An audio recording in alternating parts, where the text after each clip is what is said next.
Alrighty, so week 13 of the NFL season's come and gone. Man, this is going quick. It's borderline depressing thinking about it. The season's almost at a close. And for a few of you fan bases, it was over before it ever started.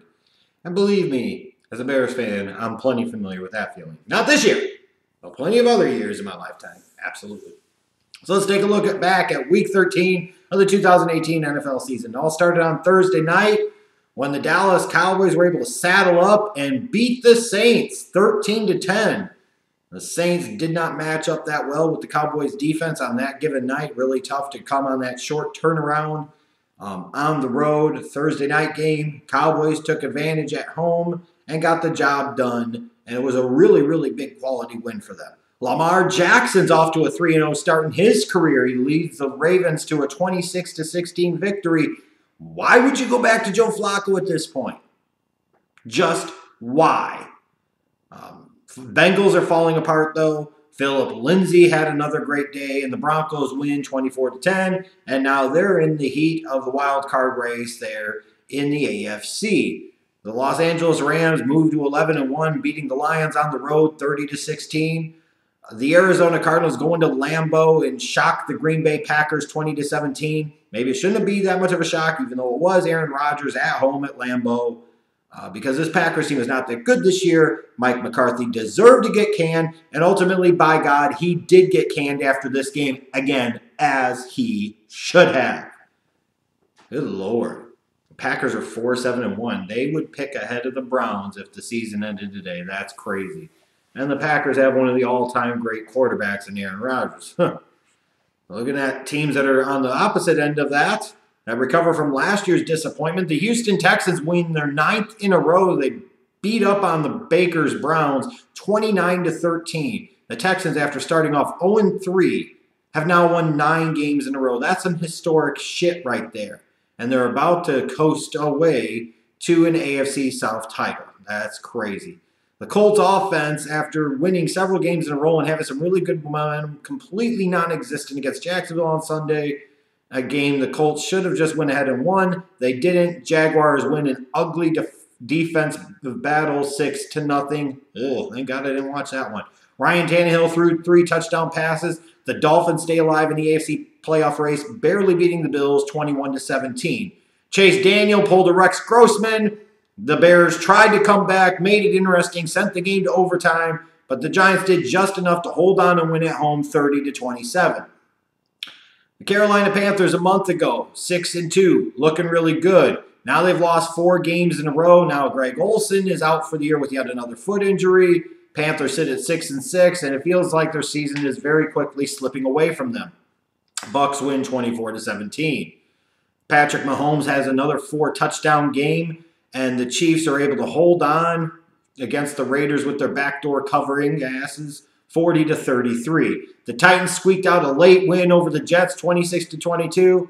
This is a Titans team that can beat the Cowboys on the road by double digits on Monday night. They can smash the Patriots, but they struggle to beat the freaking Jets. The hell is wrong with this team? I don't get it. I just don't get it. The Patriots remain unbeaten at home and dispatch the Vikings 24-10. I really would have loved to have seen Thielen and or Belichick mic'd up for their verbal altercation during the game. That would have been something to see. Mayonnaise, unseasoned chicken, salt and pepper. You frickin' St. Worshipper, you put paprika on your food.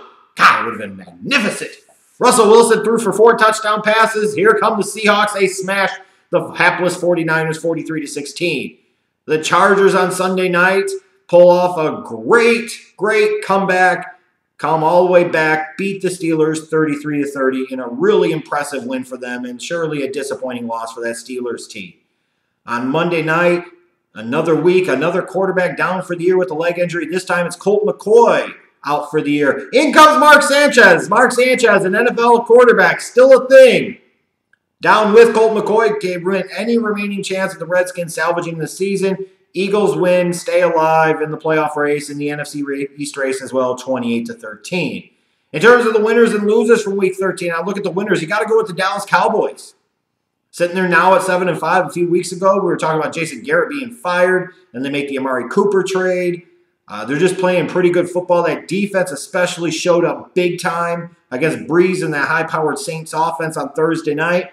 The Cowboys look a little bit legit right now. They really, really do. The Baltimore Ravens, 3 straight wins with a rookie quarterback.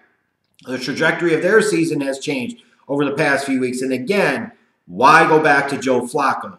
Lamar's your future anyways. You've won 3 straight games with him as a starter in a different fashion, in a different manner.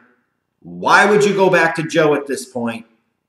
I don't get it. If Lamar goes out there and stumbles, then you can always bring Joe out of the bullpen. But right now, you got to stick with the Rook. He's the hot hand. And you look at the Denver Broncos. They just found a way to kind of salvage their season. I feel like they might have saved Vance Joseph's job. Even though this week in practice, they had Emmanuel Sanders go down with Achilles injury. He's out for the year, so that certainly hurts.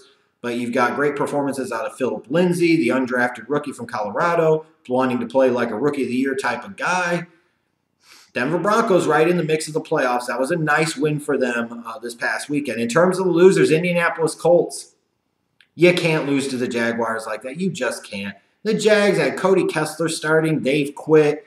And you go out there and get skunked. That's embarrassing and unacceptable. The Chicago Bears. You can't go on the road to a Giants team that's largely quit on the season and go out there and lose in the fashion that you did. It was a total team loss, and it was embarrassing to watch. And, of course, the Green Bay Packers. Now, some Packers fans might say they're winners in the long run because they got rid of Mike McCarthy. That's absolutely true. But you have no business allowing the Arizona Cardinals' sorry asses to come into Lambeau late Sunday afternoon and beat you. That cannot happen. Absolutely losers. In terms of my 2-minute throw of the week, I want to talk about Philip Rivers really quickly. And you talk about last week, a guy that started off a game with 25 straight completions, set a single-game completion percentage record. Impressive stuff. He's had a really good to great career. People have debated over the past few years whether he fits into the classification with Eli or Big Ben because he doesn't have the rings that they do. Is he going to end up getting into the Hall of Fame? A season like this really helps Philip Rivers and all of that. He's a future Hall of Famer, and he's playing at a Hall of Fame type of level this year. And this Chargers team is a team to reckon with in the AFC playoff picture. But who gives a shit? Let's talk about the fact that this Chargers team has as many wins this year as Philip Rivers does kids. These are life goals. Like, you want to talk about one of your major responsibilities as an athlete is to spread your seed as many places as you can and try to make as many exceptional athletes as you can. That's your job. That's your number one goal of the program. Championships, my ass. Make babies. That's what legacies are made of. And Philip Rivers already has 8 damn kids, and somehow, through the slip and slide of his wife, he put a 9th one in her. You nasty, freaky fucker. Like, you've literally got to have a bus or a big-ass cargo van at the very least in order to have all the family in the same damn vehicle. This is what a real star looks like. This is what a legend is made out of. This is a true Hall of Famer. Magnificent. He said condoms. We don't need no stinking condoms. Bam, bitch, you're pregnant again. Ha ha. We should have a pool at this point to see how many more kids this dude's going to make. He might end up making a dozen of them. Philip Rivers, I salute you, sir.